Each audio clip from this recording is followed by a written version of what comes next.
Another day, another basketball stories na naman ang pagkikwentuhan natin.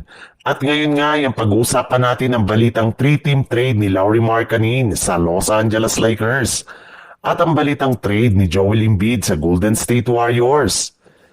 Pinagdedebatehan na nga po ngayon ng mga fans ng Los Angeles Lakers kung nararapat nga ba na kunin ng kanilang front office si Lauri Markkanen sa pamamagitan ng isang trade ngayong offseason.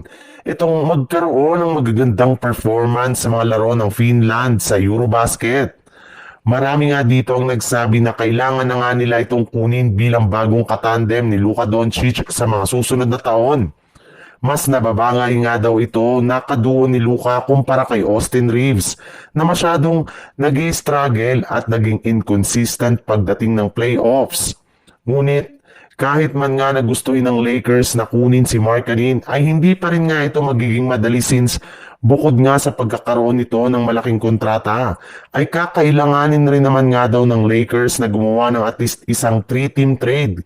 Kagaya na lang ng kumalat ngayon sa internet kung saan makakasama nga nila dito sina Miami Heat at Utah Jazz. Bali dito nga ay makukuha ng Utah Jazz sina Terry Rozier, Roy Hachimura, Gabe Vincent, Dalton Kennick, isang 2026 first round pick from LA, isang 2031 first round pick from Los Angeles Lakers at isang 2031 first round pick from Miami Heat.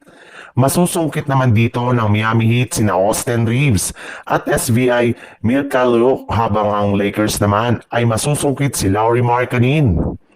Sa ibang balita naman, usap-usapan na nga sa social media ang inilabas na balita ng isang NBA insider mula sa Philadelphia 76ers na si Kit Pompey na malapit na nga daw magretiro si Joel Embiid. Personal nga daw niyang nakita ang kalagayan ni Embiid at hindi nga siya makapaniwala na kinakaya pa rin nga nito na maglakad at maglaro sa NBA.